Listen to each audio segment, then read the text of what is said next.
Hey everyone, welcome to Buzzing About Romance Happy Hour. Happy New Year.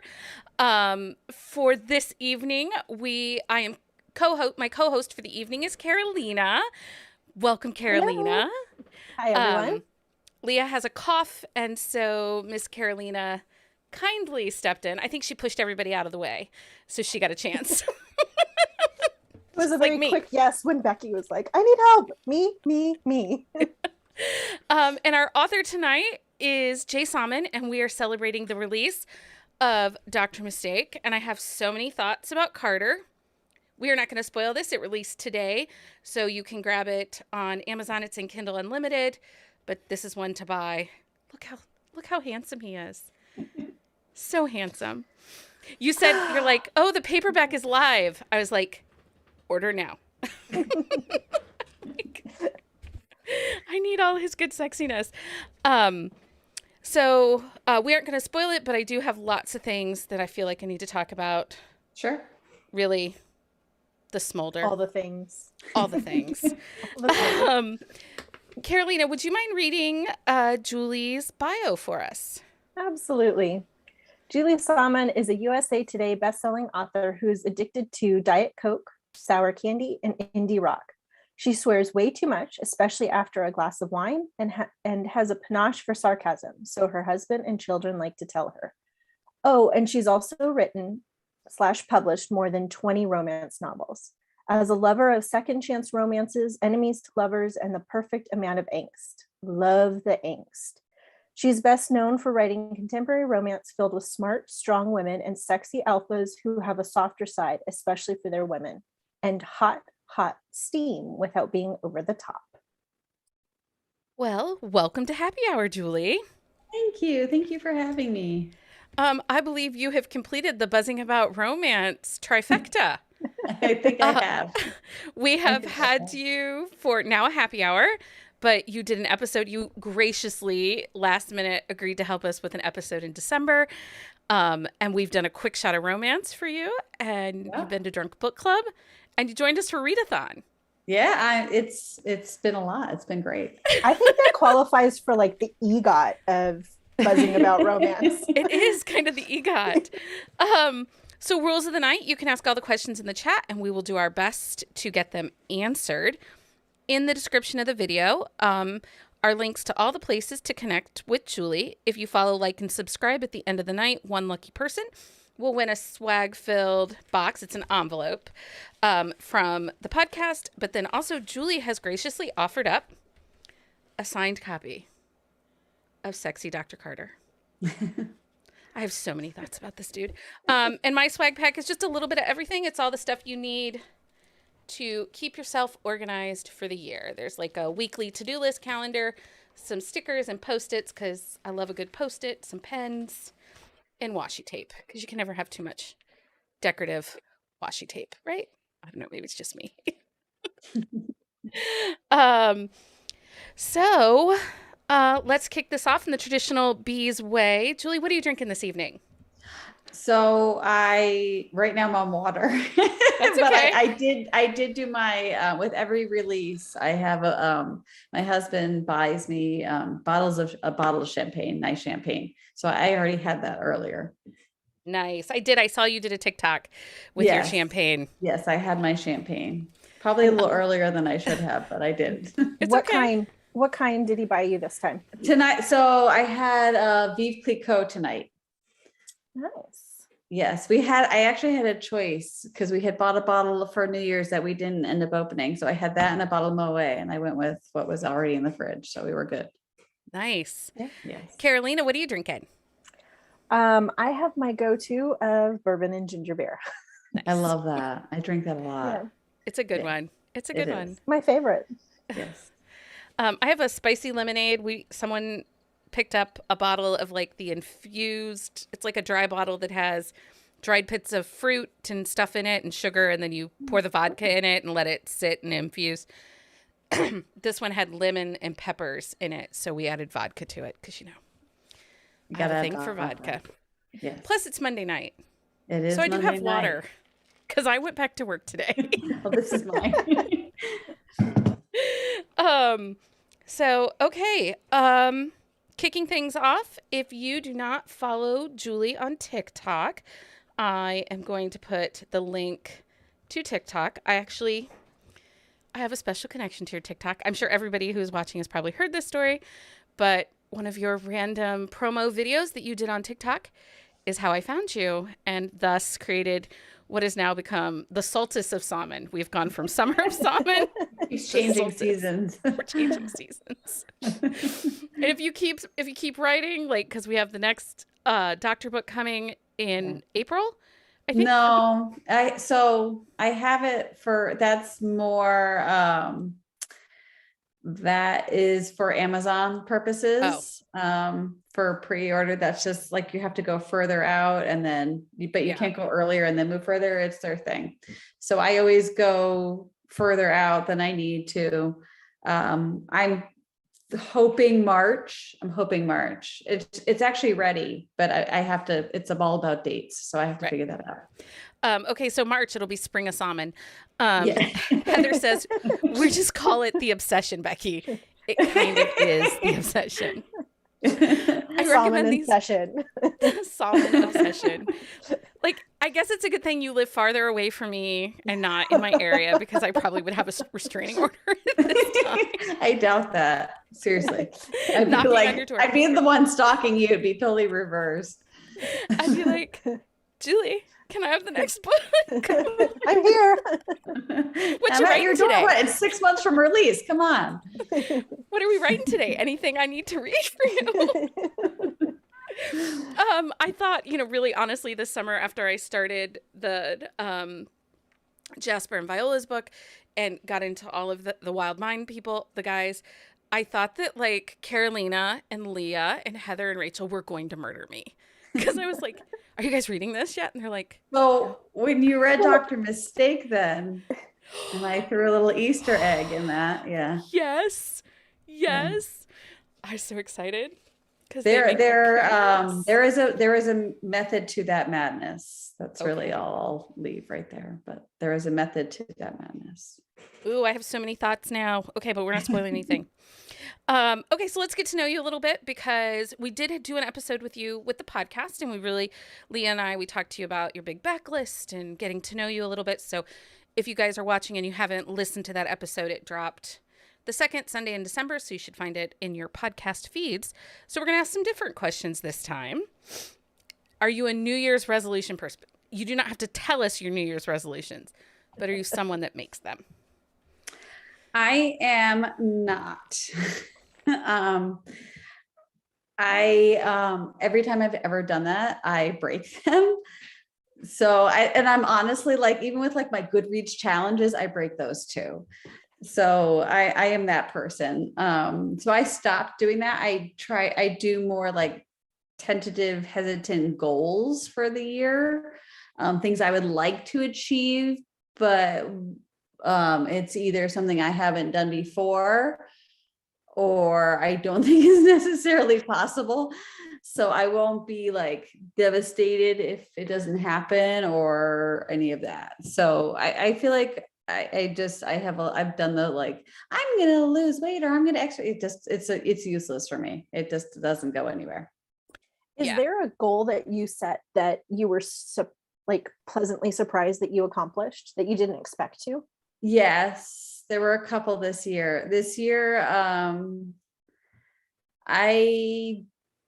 So it was an interesting year. I had, for Henry's book, I had a ton of pre-orders, which I truly wasn't expecting. It was a 5th book in a series. And the series had stretched more than a year. And I really, really, really, really wasn't expecting that. And it did really great with pre-orders. And also as a 5th book, it did pretty great with sales. Same with actually The Edge of Chaos. That was a 4th book in a series, but that series hadn't been published in like 2 years or a year or no, I think it's 2 years. I don't remember now with too many dates, but it had been a long time and it just wasn't connected. And so that also did great, but it was really scandalous. And then going into Dr. Mistake, that sort of they blew a lot of, even today, like they blew a lot of my previous goals and things out of the water, which I just blown away, haven't expected at all. So This series is so good. Carolina and I were talking about it before you came on. Some of our thoughts about like your heroes in all of your books, but particularly so far, Oliver and Carter, and we are so excited for this series. We are obsessed. Like, so Like we have to stop talking about it because then when we won't talk about Right. it. We're talking to Julie. you're making me want to like rapid publish this all. I know. Yes, please. Yeah, okay. Can I pre-order all of them right now? Yeah, people are like, I've gotten a few messages being like, there's a book for every brother, right? Because there's only another book up for pre-order. I'm like, yes, they'll all get it. I was like, they all will, I promise. They just haven't put them all up on Amazon yet, but they will. Okay. Anyway, I am going to put on in the chat Julie's BookBub. BookBub is very helpful when the authors get followers so that they can, you get added into newsletters and different options and stuff with having more followers on BookBub. So if you don't follow Julie on BookBub, make sure you follow her over there. Heather says, so do we start with the Boston Billionaire series or where do we start? So Heather hasn't started the series yet. So if you're starting the series, and a lot of people like to start from the beginning, the first one in that series is probably a good way to go. Actually, so this is like the complication, right?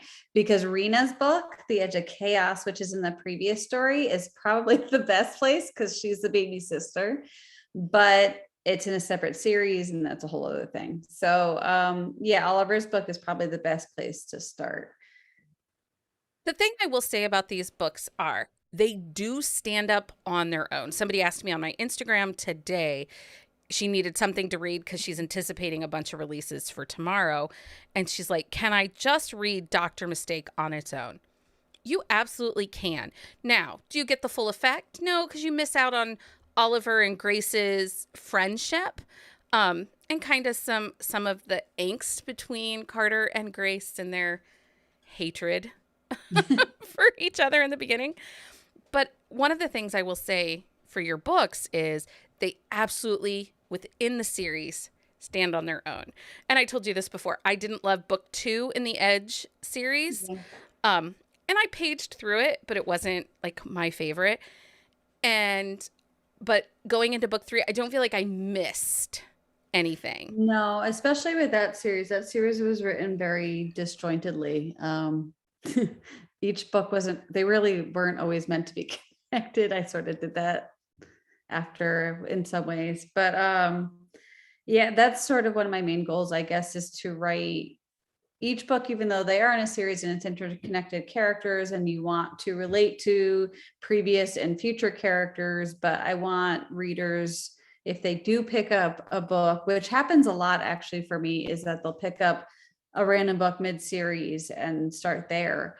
And so I want readers to be able to do that and not feel lost.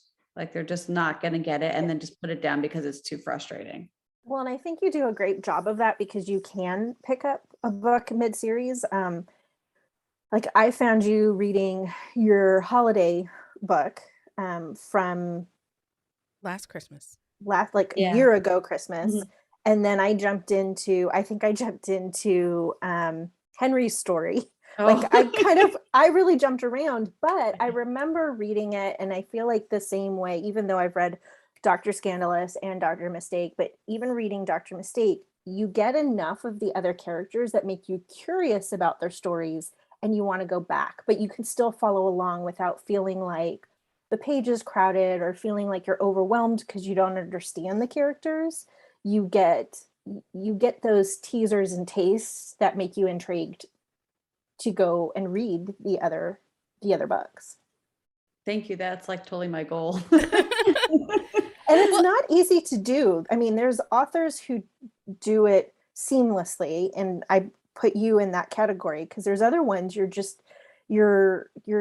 a little bit confused, or you have to go back and read a little bit, or some like it just It's a very, very fine line to sort of dance along. So the fact that, thank you, that's like really, because that's one of the things I always strive for. So that's important to me, even as a reader, because like you said, like I'll jump in the middle of something, and like if I don't get it, or I'm like it's too inundated with characters and situations I know nothing of, or inside jokes or whatever, I'll put the book down, because that's frustrating for me as a reader. So I never wanted that for people picking up books regardless of order of series. unless you clearly state at the beginning, like the series needs to be read in order, like because there's a few series. Oh yeah, there's that I read that. Yeah. that. But no, not. I like not to refer these. to it as, well, Danica calls it her chaos reading, because she just reads, one of our Patreon members, she just pick random books throughout a series. I like to call it machete reading, kind of like the machete order of Star Wars. Like you watch these, then you go back and watch these. Yeah, I'm okay with being a machete certain reader. Tropes appeal to me more within a series than like other tropes. So like there might be a book that I read and a book that I'm not so interested in. So I like being able to do that. I get personally for me, I do better with that sort of series than I do with like, a trilogy or like a 5-book series where every character is the same. Like I sometimes have trouble with those. Well, I and call it the rebel reader. The rebel reader. One of the things that I do love a lot about, like, with Dr. Mistake, and one of the reasons I feel comfortable saying it can be read standalone, is even though there are all these other brothers and side characters and friends, the pages never feel crowded. I don't feel like all the extras overshadow. Like, this was 120% Grace and Carter's story. This was their book. And I messaged you as soon as I was done. I was like, what did you do to me? This was so unexpected. You did it. I was like, it was, honestly, you guys, if you haven't read this yet, pick it up. This book is the love story. The HEA in this book was unexpected. And we all know how I feel about pop. Like, I like to know at what percentage people are doing things. That is really important to me, because I need to know going in. I have to have, therapy for slow burns and such. Carolina asked me when I was reading this, she's like, what percentage does it pop? And I'm like, not telling. No. Not telling. It was even worse. This will tell you. So she started reading it first. She's messaging the group like, oh my gosh, the smolder in this, the smolder. And then she says, I'm not going to tell you when it's going to pop. She's usually the first one to tell you. And I'm like, Becky, what the heck? Like, you've got it. And she's like, no, because you got to anticipate it. She's like, I will tell you it's not a slow burn, but I'm not telling you when. And so people there, have very different definitions of slow burn. So, after 50%. and I've 55%. I've had books where the characters get it on at like 30%, and they're like, this slow burn. I'm like, really? Like, when do you expect that? Come on. 91% is a slow burn. Don't tell me it's spicy when it's 91%, or they first do it in the epilogue. Yeah. what? That's a slow burn. Don't do that to me. That's I don't almost know. a no burn. Yeah, I see. And I there will be people, and also like I've also seen like a lot of like, this is a really quick read, and I'm like, it's 105K, but everybody has their different notions of slow burn and quick reads, so it works. But I think that Dr. Scandalous and Dr. Mistake both are one of those books, and Carolina and I were talking about this. The way you write your characters, the way you write your heroines, there's an intimacy to them. And I'm not talking about sexual intimacy. I'm talking about with their looks, their gentle touches, the attraction. It is a little bit of angst, but it's an intimacy. And when you start diving into their story, you don't want to leave, and you are sucked in. Like, this is where you're shooting daggers at your family and telling them, or hiding in your car to read so they will leave you alone, because you can't step away from I'm getting to the good part, and you can't start talking to me when I'm getting to the steam. Stinky husbands. Killing me. Well, and to kind of add on to that, I mean, it's more in, you get yes, there's the looks, but it's the looks of just not the looks of heat, but in the, like, I see you and I see just in your soul, and the conversations, even in the little conversations and honest conversations of what they're doing. There's a great moment.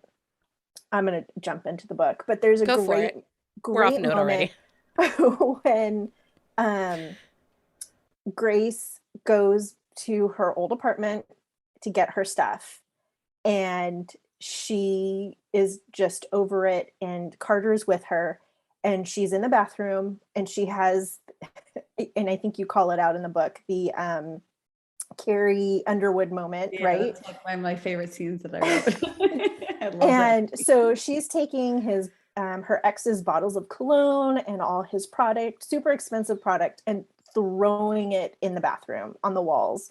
And Carter's like helping her embrace it and says, "Let me show you how to throw like a major leaguer. Let's do this." Like, and it's that he's giving her what she needs, like in a safe way, but also helping her embrace it all. It was interesting. Like when I wrote, I got some comments from betas being like, don't make her too perfect. Don't make her too perfect. And I was like, I think she's great and kick ass, but she's not perfect. So, but that scene to me was her, because before that she had, like, when she first got there, she had that very natural, to me, very natural, what was wrong with me, right? Like, I mean, spoilers, right? And it's in the blurb, right? So I guess it's not a spoiler. My fiance cheats on me, and he does it in a very, she finds out about it in a very just egregious way. And it's sort of like this natural, why me? Like, what did I do wrong? What was lacking with me? And so I felt like when she went there, that whole scene was like her taking back her empowerment, right? It was just like, you are not stealing this piece of me. I'm going to like shatter your like pretty boy thing right here. And Carter just thought it was hysterical. And like, and then I was writing it, it flowed very naturally for Carter to like get in on the action and not just like think, wow, this chick's kind of crazy. Like, who the hell like goes through their ex's stuff and like shatters it? But he got, he was like, hell yeah, let's do this. And so like that was, I had the most fun. That was my favorite scene to write by far. And I don't think Grace comes off as being perfect, because she is very single-minded, very tunnel vision, a little bit of a workaholic, which works with Carter because he is equally a workaholic and comes from a family of workaholics. But she also has this very natural, like, self-doubt, that we as women, even when we're succeeding in what we're doing in our chosen careers and our chosen, professions and life stretches, we all have moments of like, is this where I'm supposed to be? Yeah. Am I good enough to still be here? And with Grace, she has that in a way that just felt authentic and showed just a little bit of the dings in her armor. Because she has some. Her parents are freaking jackasses. Like, then there's the ex-fiance. Her life, and oh my God, her freaking coworker, Janet. That was a mess. Yeah. Janet. You will want to break your evil Kindle. witch.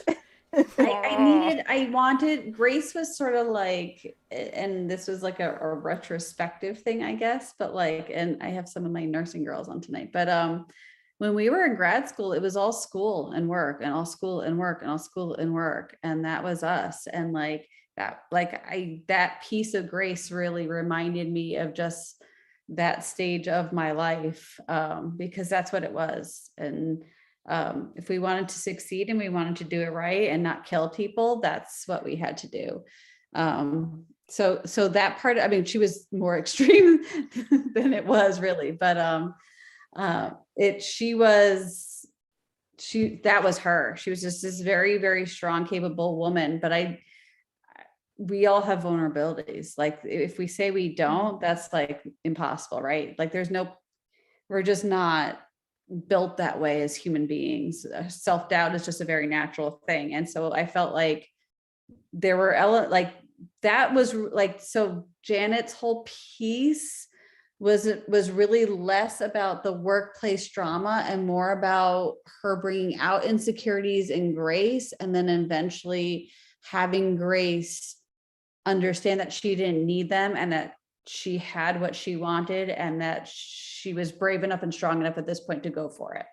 Yeah. So like that was more her role to me than her being like this like workplace villain, which she was, but it was more about her helping Grace along Grace's path, I guess, for me. Well, and I think it also not, I'm going to try to say this very carefully, so there's no spoilers. I probably just said some stuff there, so. No. But I think it also, the whole situation with Janet allows us to see Carter and how much he, like, how do I say, Becky, help me out. Like, Okay. how much he, like, first of all, Carter is smart. Carter is smart, and he is always thinking, and this is what is so unexpected about him. Because it wasn't just this moment with him. It wasn't just about hooking up with Grace and this intense pining he felt for her. For quite a while, he has, been drawn to her. He is thinking 10, 15, 20 steps ahead. And because of Grace's interactions with Grace, it actually gives us like insight on just how smart and how Carter can read a freaking room. Yeah. Like, and the way he handles the whole situation at work is like, shows how much he is respectful, responsible. He understands his position and he does not use that. It shows a lot about his character, not only as a professional, but in also as a boyfriend and partner to Grace. Yeah. Because he's also looking at it to protect his workplace, but also his relationship. And it's just, when it all comes together, it's an incredible moment. It is that moment at the end that I am like, Carter, like, just because I love Oliver from Dr. Scandalous. Like, I love him. Oliver, one and one for me for so many reasons. But it was at that moment in the end that he had done some things to show just how much he cared and what a true caregiver he was. Because I'm trying really hard not to spoil this, you guys, so I really need you to read this. It was at that moment I'm like, okay, number one Fritz brother right there. They're very Hello, different. Carter. Oliver and Carter, and even I mean, all of them are so different, but Oliver and Carter are sort of polar opposites. Mm-hmm. Carter is very much a middle child, and I'm a middle child, so I can speak to that, but he is very much this, like, if I don't raise my voice and assert myself, nobody will hear me. And I think Landon or somebody points that out, that like, you're a middle Luca child. calls him out for it, Yeah. doesn't he? One of them calls him out that he really is just very middle child. But that makes, and Oliver, even though Rena is the baby, Oliver's the baby boy. So he very much portrays that sort of like, I can get away with murder thing. Well, and I think even you see a lot, I mean, you see it with Oliver and Dr. Scandalous, and also in Carter, about how much family is an anchor for them in their relationship with their parents and everything that's going on with their mother. And just for, these heroes that are doctors and billionaires, you typically expect them to act a certain way, stereotypically, and they don't, which just captures your heart because of like their core family values. Yes, that is definitely probably the main thing throughout, and that it will carry through all 5 books for sure. Well, and there's a great moment. I am putting the link to Julie's newsletter in the chat. If you guys have not signed up for a newsletter, make sure you guys do that.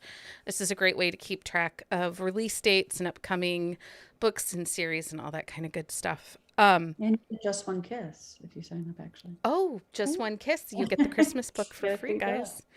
Yeah. Which is so good. Yeah, it was in our Die Hard Christmas No, episode in the summer, and it passes the Die Hard Christmas test. So there you go, friends. It passes. There it is has a pup who loves Taylor Swift. I mean, seriously, like like, right? you guys and your Taylor Swift. I crack wrote me that up. book in like 2 weeks. It was so much fun. I loved it. It's a wonderful book. It's What a really good. beautiful story. I did enjoy it, and I'm such a Scrooge when it comes to Christmas. So I'm like, it really has to be fantastic for me to love it for Christmas. Short. It's a shorty. I could have spent more time with them, though. They are such great characters. It's such a fun book. So there is a great scene in this book between Grace and Carter's mom. You know, Yes. Grace's parents are jackasses. Again, they're jackasses. And the nurturing and the love that Carter's mom, Mrs. Fritz, gives Grace. That was such a beautiful scene. I loved that. And Grace to her, because I think Mrs. Fritz needed that connection just as much as Grace did Yeah. in that moment. And the father was not an asshole in this book like he was in Oliver's. So I he was redeemed waiting to himself see if that would be brought up. If he redeems himself a little bit. He's still got some ways to go. In the next book, he keeps pushing that one up. So Okay, good. yes, Octavia Fritz is very much the glue. She is she's what grounds them and sort of keeps them in line. And her being sick is definitely throwing that family off, because a lot of them have already dealt with loss and pain, and they don't really know how to deal with that, especially with their mom. But yeah, her and Grace, because Grace grew up there, right? She's Right. basically, she's Oliver's BFF since they were babies. So, Well, and her parents kind of used the Fritz family in that relationship because yes. because of her, and this isn't a secret, it's like right No, at the it's beginning of the part- book. Grace suffers from epilepsy. She lives with it. And her parents, jackasses, didn't cope with it so well. And I just had to say, as the mother of a medically fragile child, I wanted to punch them in the face. I did too. So that's good. But I have those moments, like we would be in the hospital with our son when he was an infant, and you'd hear a nurse say, "Oh, I'm on babysitting duty because mom thinks that is out for the night because, the baby's in the hospital." And I'm like, what the fuck, people? Yeah. But anyway, that's a conversation for another day. Her parents are jackasses, and you can tell that Octavia really stepped in to fill that void. And, gosh, it was so beautiful. I loved it. I loved it. Anyway. Yeah, she's a special lady, and she sort of shows more of that in future stuff. Cannot wait. Okay, so Yeah, we've talked a she's little. got to stay Yeah. because Okay, we my will have heart can't problems. handle it. No, my Everybody heart cannot else handle emails about it. her. If you do that, I will I'm come not- through the phone. Yeah. I I will can't drive. say anything because that's like spoil stuff, right? I can't say anything, but Just know we will have problems. I don't Voodoo think we'll- dolls and I don't burning think we'll- of I don't things think on your we'll be in front lawn. trouble, but yeah. Okay. I'm not sure if I'm emotionally capable of that. I'm going to need some trigger warnings for that. I am 100% attached to her at this point. Yeah. So I think you'll be okay. Okay. We'll leave it at- So we've talked a little bit about Oliver and Dr. Scandalous. And so before you jumped on to the Zoom call, I was actually telling Carolina that I was thinking about Carter and Oliver. And I have decided that Carter is basically Flynn Rider in real life. He has the he's smolder. my favorite Disney guy. So you just thank you. You just made my whole world by saying that. He has the smolder. He has that cockiness. He has that gentle heart. Like Carter in Dr. Mistake is Flynn Rider. He I'm is. going to tell my husband that, and he'll be like, really? I love Flynn Rider. Like I love I do too. Tales. That is my Disney guy. So Yeah, he's totally Flynn Rider. But Oliver, on the other hand, is, because he's kind of quirky and funny and a little bit of a rebel. Who did I say I thought he was, Carolina? Oh Um, no. I don't remember now. I had to think. Um, I but was so stuck on Flynn Rider. I know I'm so obsessed with. Because he had the smolder, the book has this like underlying smolder, like just going through it and their chemistry and connection on there's so many Look at those like eyes. It's like the smolder. there's so many like almost moments that just like keep you really at the edge of your seat for it. And even when they do connect, you're just like, okay, what just happened? Oh, I Like, said holy heck. I thought that Oliver reminded me of Noah Wiley's character Oh, that's right. in Yep. ER. More of Okay. that, like the good guy, the young, a little bit naive, With but a as he little grows, edge. he's got a little bit of an the edge. billionaire. Yeah. Yeah. Yeah, Yeah. Carter. So Carter Yeah. is Flynn Rider. Oliver is Noah Wiley, Dr. Carter in ER. Which was Carter, right? Right? Yeah. Yeah. Yes. So it was my ER reference and then my Flynn Rider. But honestly, like every time I think about this book, I think about that underlying smolder. And I was trying to think, Leah and I were talking earlier this morning. I've read thousands of romance novels. I've been reading since I was 14. I am no longer 14. Um, and I was trying to think of a book that had this much, and it wasn't like in your face chemistry. It was this smoldering heat, like red hot coals that were just like there. And you get these moments of waves of heat, but it was intense and hot. And there's such a uniqueness to that piece of it that I don't know that I've read anything like it. It's just that amazing. And Carolina's so tired of me being like the smolder. Well, and because as soon as she was done reading it, that's what we got in our text group.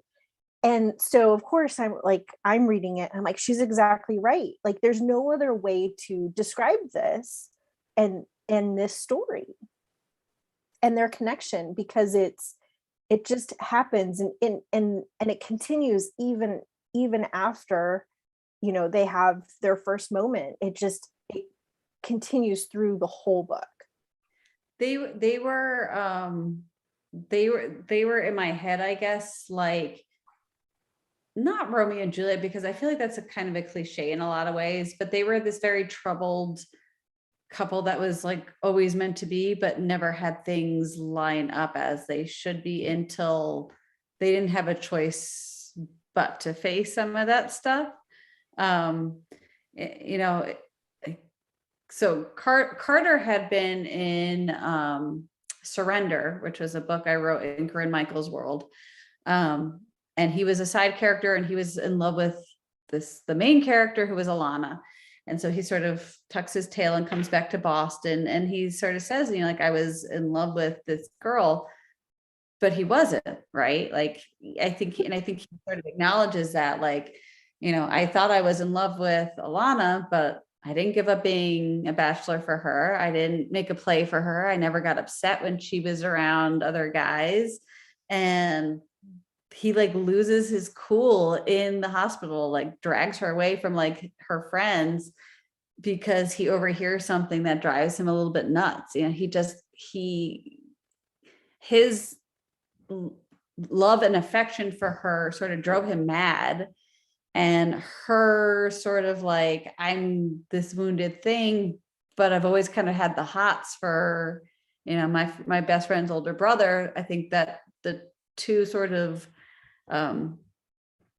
not like, I mean, they're different, but they're similar, and whatever it was, it just sort of, they reacted off each other more, I think, than just your typical like enemies to lovers or friends to lovers. That they were coming from different sides of that romantic spectrum, I guess. And so that made them a little bit more combustible. and he has this just underlying pining that's always there. And then, when she's not with, like, she's broken up with Tony because that relationship's ended, he's still cautious because, like, that's the switch flip, because it's like, okay, like, I want to be cautious because I don't want to be, her rebound, but I don't want anybody else to have her. Like, I want her. And You're trying to toe a line.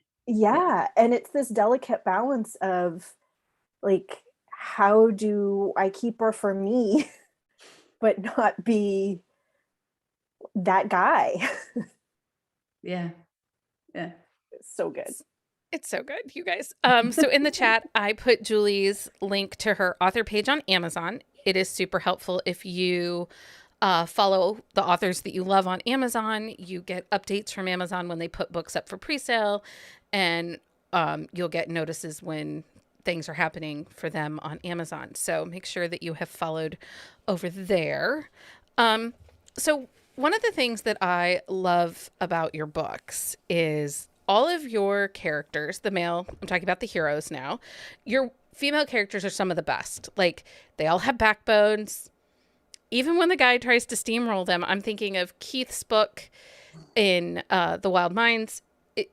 He could have steamrolled over her and she really didn't have anywhere else to go. And she doesn't. She has a backbone. She puts him back in his place and says, nope. So I love that about your heroines. But one of the things that I love about your heroes, there is this intensity to all of your heroes with the way they look. And I'm not just talking about with the way they look at the heroine, but also the way they look at situations around them, their lives, the people they're with, their careers. And I feel like it really comes to the surface in Dr. Mistake. And I never thought of it like that. Yeah, that's really interesting. There's just this intensity to their look, like their outlook to the world. And it's so unique. So you didn't even realize you kind of do that. No, That's yeah, thank you. I like, really, that was not something I ever put together. So yeah, there's just this intensity because as I bring up the whole Flynn writer and he has the smolder, it's the look. It's that watchful eye that's just aware of what's going on around them. And I felt like Carter is the perfect example of awareness. yeah. And not just in the professional area, but also with Grace and her health. Like, he watched, he looked for things, he asked questions, like he asked her, like, what am I looking for if you're going to have a seizure? And I thought, wow, that's really, like, thoughtful. I don't know that all men would do that. Yeah, the seizure stuff was, and this is going to sound strange, but that I really I've seen maybe 2 seizures at work, like, in past, but, like, it's not a common occurrence at all. So in writing about it, that was a lot of research, but also this is going to sound bad. I mean, writing about epilepsy became really important, and I wanted to make a point that she is somebody who's living with it. It's not controlling her, sort of thing. Like, she was also lucky with how she's able to control it. So, but originally I was writing about OBGYNs, and I could not write a surprise pregnancy with an OBGYN. I couldn't do it. Yeah. Couldn't do it. So, like, to me, that was just, like, not happening. And so I was trying to think of valid reasons why that can actually happen. So that is a very legitimate possibility. Well, and I was glad you didn't so use, like, the out. antibiotic excuse, because that one happens a lot. And which is also, my nursing people will agree with this. That's not, unless they're on, like, I think it's Bactrim, but, like, something, it's most antibiotics do not interact with OCPs. So I was like, no, thanks. I'm not going that road. It needed to be something.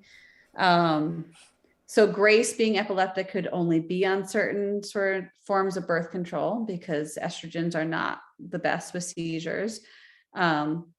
So there was a whole lot of research that went into that side of things, but in doing so, it was just like it was a disease. It's a disorder I hadn't really explored before. So that was really, for me, that was a very fascinating part of Grace and of the story, and of Carter sort of learning it along with them, because there is a seizure condition with pregnancy, but it's very rare, and there are ways that we control it very easily. And so it just, and treating it was just not part of his regular world. And so I liked that he was curious, I guess, about it enough that he. Well, and it was nice to see. It was nice. It's Rena, right? Is that the nurse? That's the ER nurse, right? Margot, so Rena Margo. is his sister. Margot is the ER. Margot was in the Edge of Reason. So it was nice to see Margot, and then her hero from her book, who's the ER doctor. Oh, yep. Will. It was nice to see that their personalities have not changed. Like, legit, like Margot. Grace is having a moment. She's trying to deep breath, and Margaret's basically telling him, "Go away." We really don't want to talk to you right now. And he's like trying to butt his nose in and get in the business, and it's like, leave me alone. Yeah, I could write Margot all day long. She's a lot of fun. I love her. So I like, truly, I felt like Grace had so many intense moments. I really needed her to have a little bit of levity in a very serious moment. So Margot was sort of my perfect person to get that. Drew. His name is Drew. Yes, Drew. Thanks, Leah. Thanks for helping. Listen, I'm sorry. There's so many names, you guys. I'm terrible at names. I can't remember the people who live here, their names. Yeah, that's true. That's my favorite in the Edge series. I know, I love them. They're my favorite too. They were so funny. It was great to see them. Elizabeth says, I liked that Carter didn't have the typical arrogant billionaire personality that we see in a lot of romances. And none of them will, except, well, I might be lying a little bit about that to some degree, but the majority of them will not. I venture to guess that the oldest brother is going to have some personality issues. He's going to have, he's unexpected. Don't do this to me again. We'll go with that. All of these guys have been unexpected. You'll be reading him a certain way, and then he will surprise you big time. Gretchen said she loved the epilepsy rep and the fact that she was able to manage it through meds and residency. It was amazing. Speaking of residency, you put a line in this book about it's July. Nobody wants to be in the hospital in July. And for years, I have told people, do not get sick in July. Do not have a heart attack in July. Not even really August, after Labor Day. Yeah. Get sick after Labor Day. Because baby doctors become grown-up doctors, and kids that were just in college last week are now baby doctors. Yeah. And, oh my God, do not ever be in the hospital in July, you guys. Like, seriously, when my son was listed for transplant, he got the call in June. And the first thing I said to my husband is like, yay, we didn't have to go in July. Yeah, I don't, because then you get all the seasoned ones. Yeah, I don't blame you. I really don't. Yeah. I don't blame you. I loved that. I giggled. I told my husband, like, she totally brought up July. And he's like, oh my God, July. Yeah, when you're a nurse, especially like a floor nurse or a hospital nurse, you know July and August well. Yeah. Save your vacation and go on vacation the whole month of July. In a bubble. In a bubble, yeah. A lot of snacking interns' hands. Yeah. Yeah. As a mom, you do it too, just so you know. It's not just nurses. You're like, okay, here's how we're going to do this. And if they're smart, they listen to mom. I had one time ask me, they're like, are you a nurse? Did you go to medical school? I'm like, freak no. I've been in a GI fellowship for 10 years. No. Okay. Right. Okay, so we're going to play a game. Okay. I'm going to give you and Carolina a word. You have to say the first thing that comes to mind. You guys can play along in the chat. These are not naughty prompts, okay? But So she says. bonus points for naughtiness. Okay. Drink. Fuck. Just fuck. That works. Carolina, drink. Cocktail. Candy bar. That's almost a healthier answer. What was it? Sorry. Candy bar. Oh, Snickers. Oh, candy bar. Kit Kat. Okay, how do you eat a Kit Kat? Do you break it or do you just chomp into it? Gotta break it. I'm a breaker. Okay. Yeah. You're not a monster. We can still be friends. Rachel said Kit Kat too. So Yeah. Although I don't know if Rachel's a chomper. She might be a chomper. oh, say you're not a chomp. She's chomps. chomper. Rachel chomps. Damn it. First date location. Vox in Boston, or like where that's like where my husband and It I. doesn't. Like, it that can was be where you went. I don't even know if that was our first date. That was like where we met and got together. But It can be that, or just what you. So that's what where is a that first date? happened. First date location, I think like a coffee shop or like a bar is the easiest personally. But Carolina, first date. I immediately thought of my first date with my husband, and we went to a Disney restaurant. So yeah, that's My husband and I, we went to Put-in-Bay, which is an island in Lake Erie that is known for just drinking. We went with my mom and dad and went day drinking for the whole day. that was your first date. He met your parents. Well, my parents were with us. So my husband and I met online, actually. Before there were dating apps, a friend of mine was taking his cardio kickboxing class. Oh, cool. Or was at his karate school, and she's like, I know this guy. And we started emailing back and forth in the days of AOL. I was gonna say, yeah. In the days of AOL, because You've we're old. got mail. Yeah, we did that too. So yeah, he was a stranger. So we went to an island and drank all With day your family. with my parents. My parents were big drinkers. My mother still is a big drinker. My dad's passed, but they like to drink. Okay, romantic comedy.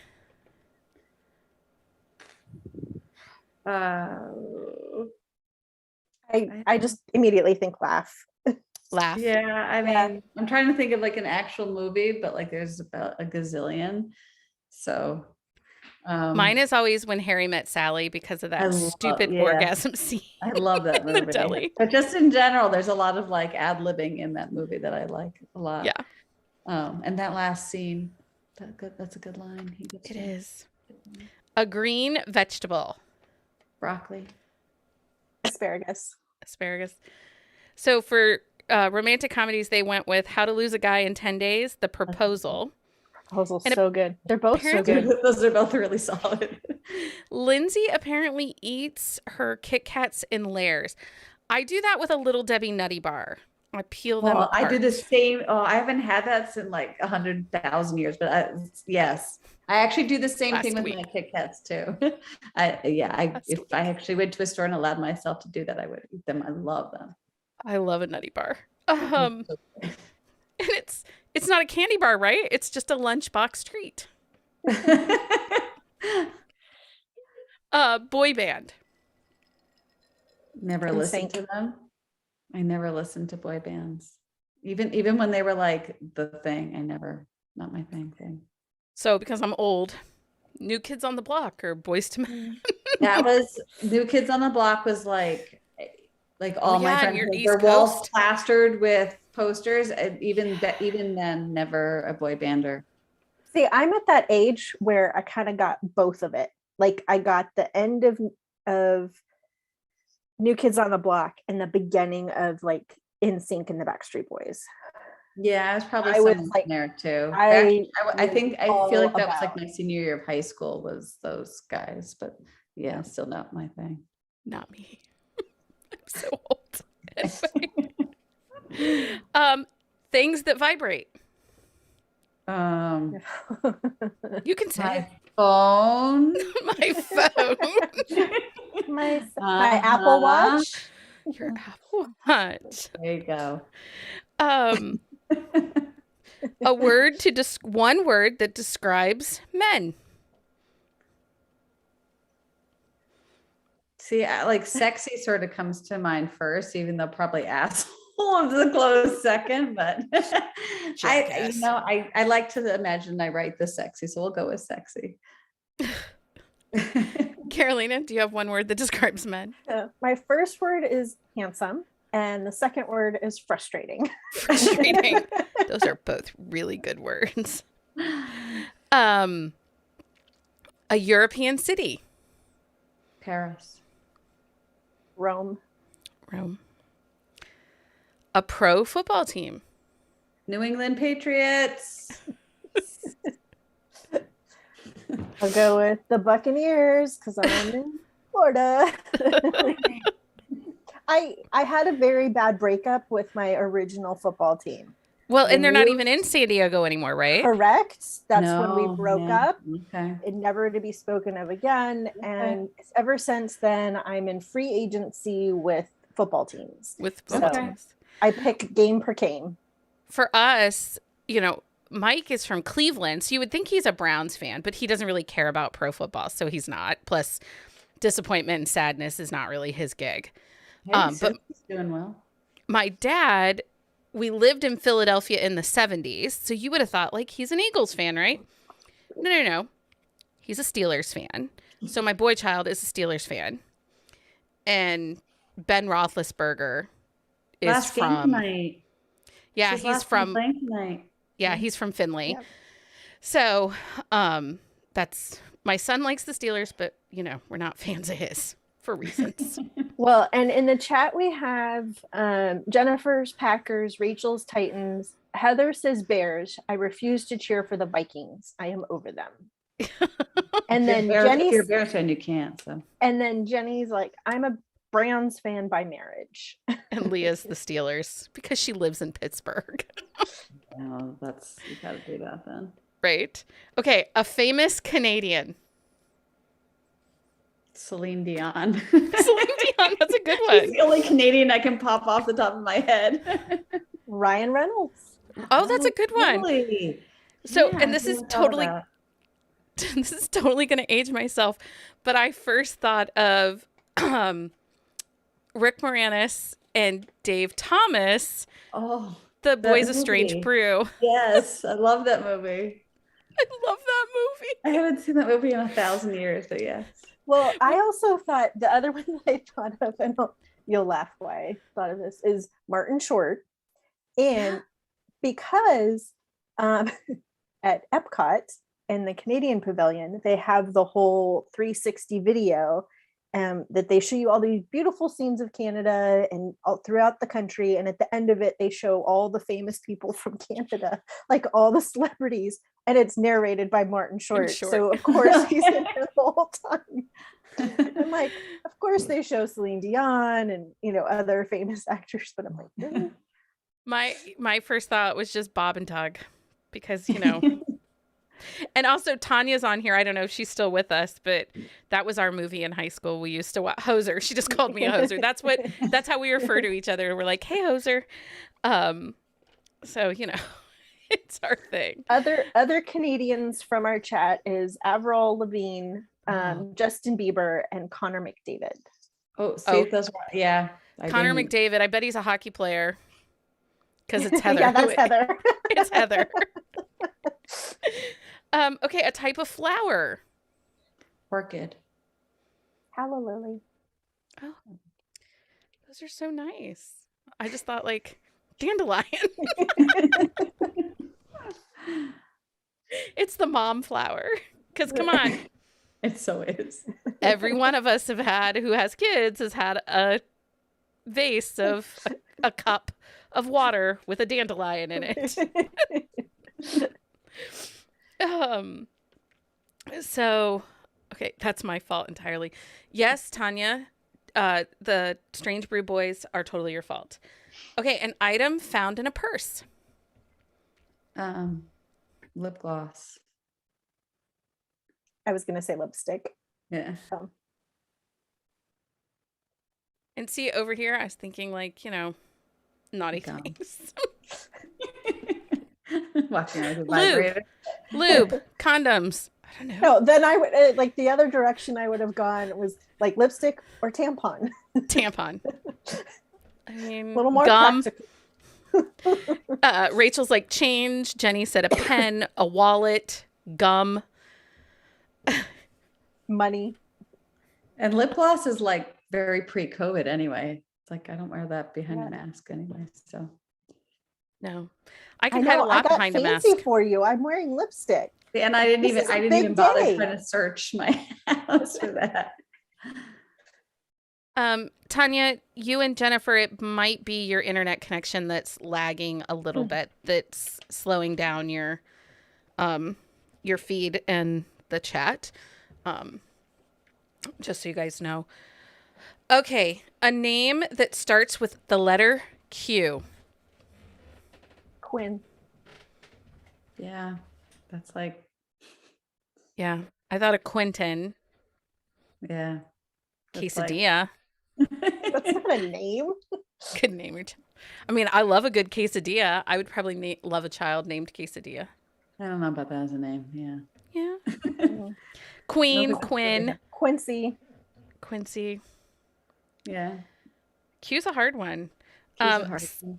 Celebrity crush. Bradley Cooper. He's a good one. Celebrity crush. I don't know. I guess automatically, and this is like my own like weird craziness apparently, like I keep like Zac Efron's popping up in my head, even though he's really not, because that picture of Oliver on the cover, he looks so much like Zac Efron. Yes, he does. He really does. Like that. It's just that pic. I mean, yeah, the model in general does not, I guess, but that's that picture. He really does. But I don't know. Okay, we'll give you some ideas from the chat. Give me some ideas. John Oliver. Rachel says Ryan Reynolds. Ryan Reynolds is a good one. Tom Ellis, and Heather says I have a whole laminated list. I don't know that first and that last one. I don't know who those are. But John Oliver is the British guy that does Tonight with John Oliver on HBO. Okay. Oh, you know who? Okay, Chris Evans. Totally. Oh, yes. Chris Evans. That's an somebody just said Chris Evans. There's that's a Chris an easy Hemsworth. one for me. Yeah, those are the Chris's are easy ones for me. Yep. And Jason Bateman is on the list. Yeah, now we're getting there. My brain. Shamar Moore. Yeah. Shamar Moore. I am not gonna so on the episode that we dropped yesterday for Buzzing About Romance is when we launched Corset and Crown, our historical romance podcast, into their own. We chatted with Beverly Jenkins, historical romance author. She does this thing in December on her Facebook page called The Box of Chocolates. 3 times a day, she posts the sexiest pictures of men, of Black men, on her Facebook page. And so last night she's like, okay, I'm going to put all the chocolates back in the box and I'll bring them out next year. And I'm like, oh, that made me a little sad. It was like the happiest like following her. Anyway, and she had a lot of Shamar Moore pictures, and he is. Jason Momoa, Benedict Cumberbatch. I'm not going to lie, when Chris Evans accidentally leaked pictures of his business. Yes, I went all looking over that. And I'm not like I'm not a social media stalker. I was stalking that. Yeah. I was stalking that. I was quite impressed. I'll go with that. Yeah. It was impressive, people. That's all I'm going to say. I'll just leave it there. Yeah. A bad habit. Diet Coke. I'm a Diet Coke person. And like when it says in my bio, I'm a Diet Coke and sour candy addict. It is no joke. It's terrible. I'm a Diet Coke and sour candy addict. Oh, Henry Cavill. That's a good one too. Yeah. And he is the Witcher. Yes. Yep. Hello, nurse. Okay, so everybody give me a hey. Send this link to me right now, Becky, Tanya. I will send you Beverly Jenkins link. If you guys are still with us, give us a hey in the comments so we know that you're still here. Oh, they're telling us chewing nails and Dr. Pepper are bad habits in the chat. Let us know you're still here so that we can award Dr. Mistake a signed copy of Carter and our thing of swag to everyone. Julie, tell us what is next for you. Next, so Landon's book is next. After that, it's Luca's and then Kaplan's. And then after that, I just purchased the cover model for Layla's book. Layla, And Layla's book will be a little taboo-ish, but it'll be fun. So it will be a mixed series. In theory, it'll be a mixed series between Wild Minds children and Layla and some of the other stuff. So it'll be a combining of worlds. Okay. Help manage my expectations. Is this all happening this year? Are you going to make me wait for some of this till next year? So all of this series will be completed this year if I get my butt in gear with, I'm dragging a little behind on Luca's story just because of holidays and whatnot. But Landon's story is completed. Luca's story it'll be an interesting one, but it's definitely getting there. And then and I have thoughts all about of those Luca. will be this year. I think he's gonna fall hard. Luca? Yeah. Landon. No, Luca is gonna he's pining, and it's not gonna be a pretty fall. I think. Luca's story, it will be an interesting tell and a little different sequence of stuff. So we'll see how that all works out. But Luca is a lost puppy. Yep. Landon, I'm not sure what to expect about Landon because he's kind of the Joker of. No, right? you're flipping that. He's the single dad. Landon's the single dad. Single dad. It's tough with the L's. Landon is the single dad. He is a broody dude. Yeah. And pretty closed off. He is, and he has a very good reason to be. And his story, like, I'm not a huge crier, especially when I write my own. I cried in his book like every time. But it's an emotional one, but it's a good one, I think. So I like that one. It's different. It's a little different again from the others, but I think that's what makes this series so fascinating, that they have, like, their characters, each story has such a different and distinct personality and read, which I think just draws you in because you don't know what to expect as a reader. Like, there's certain things that you're going to get, the family quality in it, the brothers bond and support for each other, but how everything plays out is all so different. Landon's book, it has actually a sort of small town vibe, which is sort of strange, I guess, for this series, but it does. It's a very different story, and one that I really liked. I liked her. I mean, I loved him, right? He's this very broody dude, but I really, really, really liked writing her. Yeah, Leah's excited because Landon is a grump, and she loves a grump. It is a grumpy sunshine. I can tell you, it is a grumpy sunshine. Okay, it's grumpy sunshine. Lindsay cannot wait for Landon and all the angst he'll bring. It is grumpy sunshine. I like a good grump. He is a grump. He is. 6, 7, 8, 9, 10, 11. Okay, Julie, pick a number between 1 and 11. 6. 6. 6 is Susie. Susie, I will send your address on to Julie so you can have the signed copy of Dr. Mistake for your beautiful bookshelves. And then pick another number between 1 and 11, but not 6. 3. 3.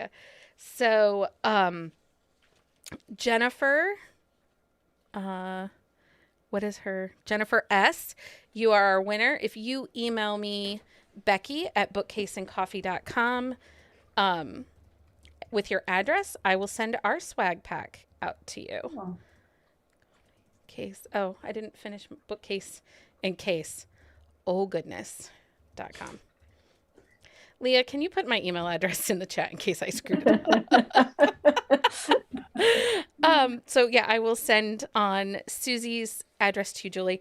Thank you for joining us. Thank you to everyone that stuck around for the chat and support us on our Patreon. Without your support on our Patreon, we would not be able to do these happy hours. So if you want to continue to see them, make sure you join us over on Patreon. It is also how you get invited to Drunk Book Club, which is the best night of the month. It's chaotic, but we're a lot of fun. It's good stuff. Mayhem. It is pure mayhem. Again, thank you so much for joining us. Thank you so much for having me. This was so great. Dr. Mistake is available right now on Amazon. You can find it in Kindle Unlimited, but this is something you are going to want to buy and have. He's beautiful. You need him on your bookshelves, guys. I'm telling you, buy all the books. Congratulations, Julie, on the release of Dr. Mistake. And until next time, everyone, happy reading. Bye, everyone. Thank you.